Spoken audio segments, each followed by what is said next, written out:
Hey there, everybody. Pete Pardo here from Sea of Tranquility. Welcome to another episode of Ranking the Albums. Today we're going to do a little ranking show that's been asked for by so many of you over the recent months, last year, whatever. It's been a while since I first started hearing people asking me to rank the albums of Neil Young.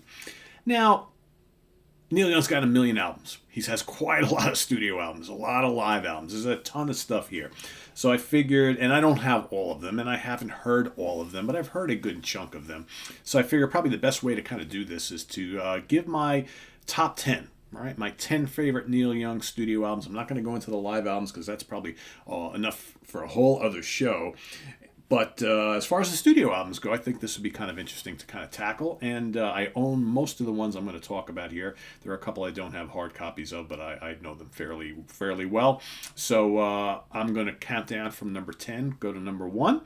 And we're going to start, I'm going to pull a mulligan. I'm going to pull a Pardo today at number 10. I got a two-way tie because I kind of couldn't decide between these two albums I'm going to talk about, and I felt bad leaving one of them off the list. So we're going to talk first about a release from 1977, his 8th studio album overall. It's called American Stars and Bars.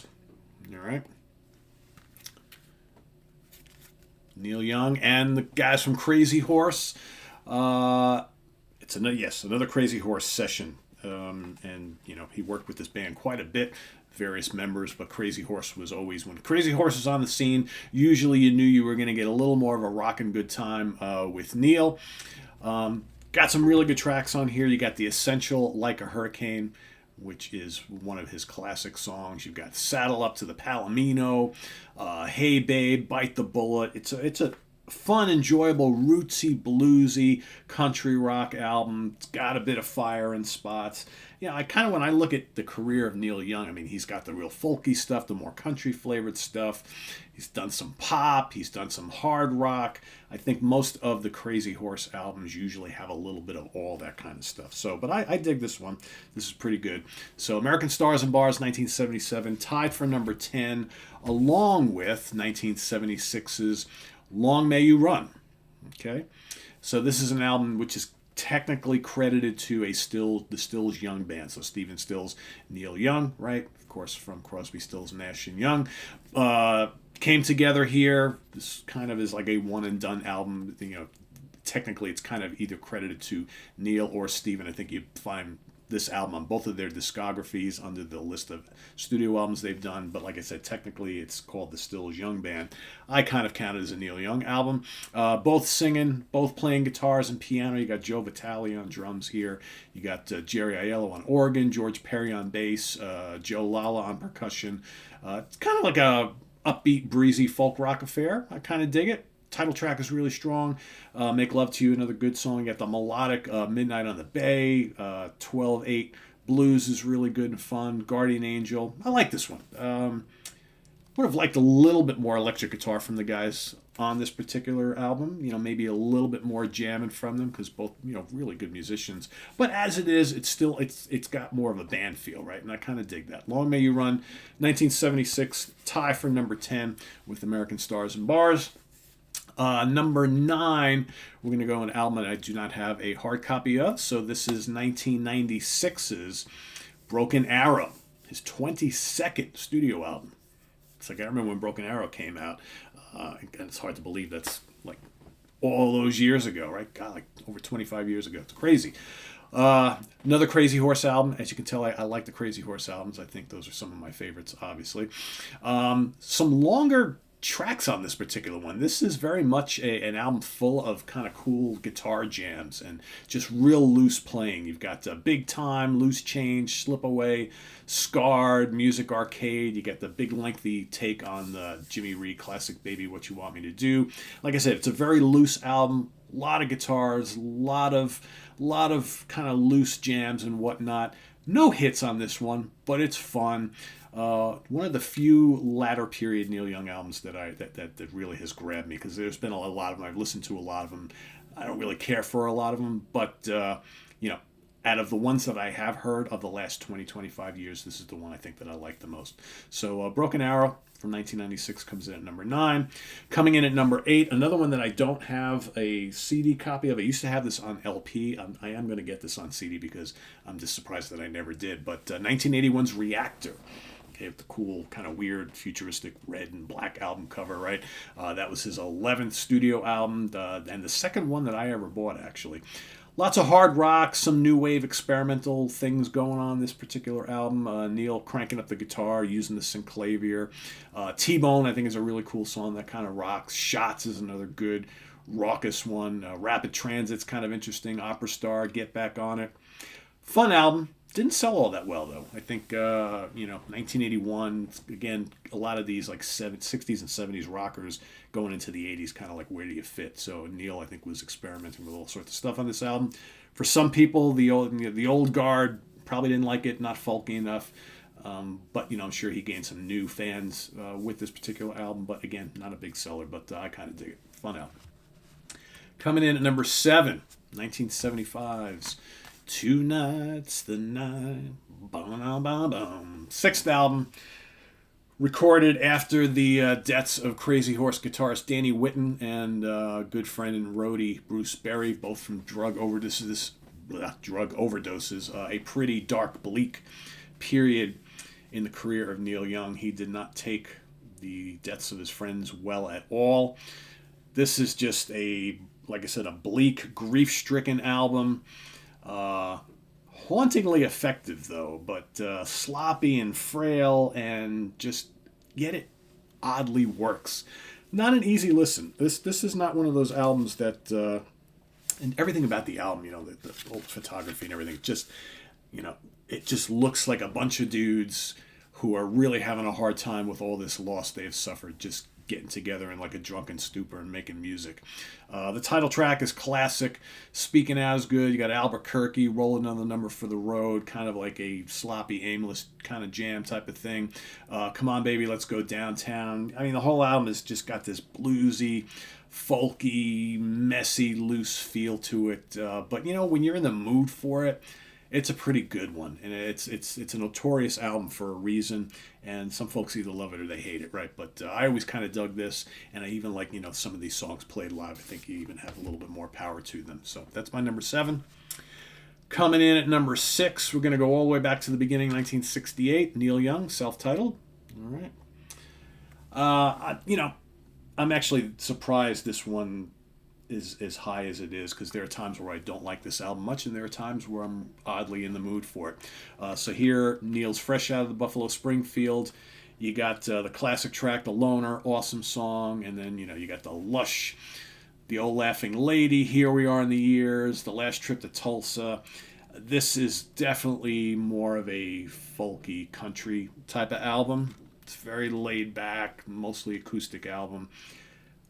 Like I said, I got to be in the mood for this. When I am, I really dig it a lot. When I'm not, I don't. So it's pulling in at number 6, which I think is fairly high. But it's a good sounding album. He sounds great on it, and it's definitely a good mood album, I think. All right, my top 5. I mean, these are probably not going to be a surprise to a lot of people, but I think these will be pretty high on most people's lists. But we're going to go number 5. We're going to go to 1972 for Harvest. Yeah, I mean, his 4th album, this is definitely a country folk classic.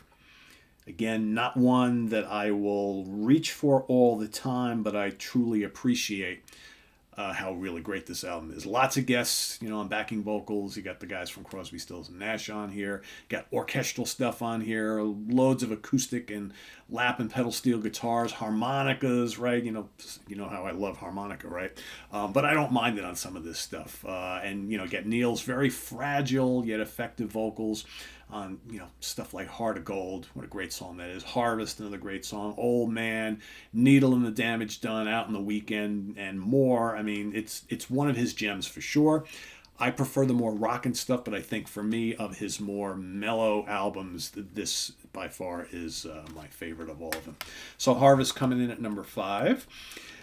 Coming in at number 4, we're going to go Yuma from 1972. I'm sorry, 1975, not 1972. Another Crazy Horse album. Neil Young and Crazy Horse at it again. Bluesy, hard rock, country, pop, folk, fuzz drenched. Cortez the Killer. You got Danger Bird on here. Don't Cry No Tears. Pardon My Heart. Drive Back. Very strong album. Band making a comeback after the death of Danny Whitten, and this has got Frank San Pedro, Billy Talbot, and Ralph Molina joining Neil on this one. It's got all this kind of cartoony drawing all over it, kind of stripped back, but I dig it.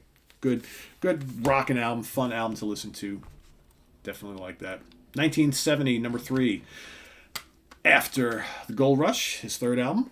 Another one of his classic albums. And, some timeless classics on here. Got Crazy Horse on this album as well as a bunch of other people. When You Dance, I Can Really Love. Excellent song. Tell Me Why. You got the wonderful title track, which is, legendary song. Only Love Can Break Your Heart. Really emotional, really heartfelt song. I like that a lot. You got Southern Man on here. One of the great country rock albums of all time, I think. Definitely a keeper. Classic cover there. One of the 70s great kind of country rock folky albums, right? That's starting off at the beginning of the decade.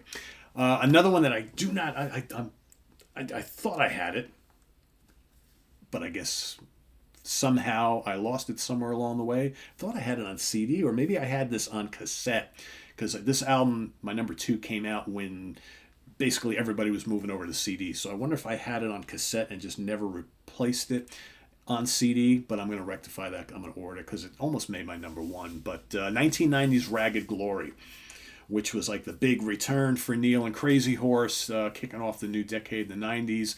And it fit right in with kind of, all the stuff that was coming out of Seattle, the big, the grungy sounds, distorted, fuzzed out guitars, all that kind of stuff. And it was his 18th studio album. Jeez, 18 albums already by 1990. Lots of hard rock riffing going on. Ragged Glory, you got Love to Burn, Mansion on the Hill, Fucking Up, Love and Only Love. Feedback and fuzz guitar all over the place. This was, this was a great album for Neil, because I think a lot of the young rock and grunge and alternative fans were like all of a sudden say, wow, this old guy, he can rock just like, Pearl Jam and Nirvana and Alice in Chains and Soundgarden, right? So we're into this. And Neil befriended a lot of the musicians from that scene. So, big return to form for Neil and Crazy Horse. So Ragged Glory coming in number 2. I like a lot of the stuff on there.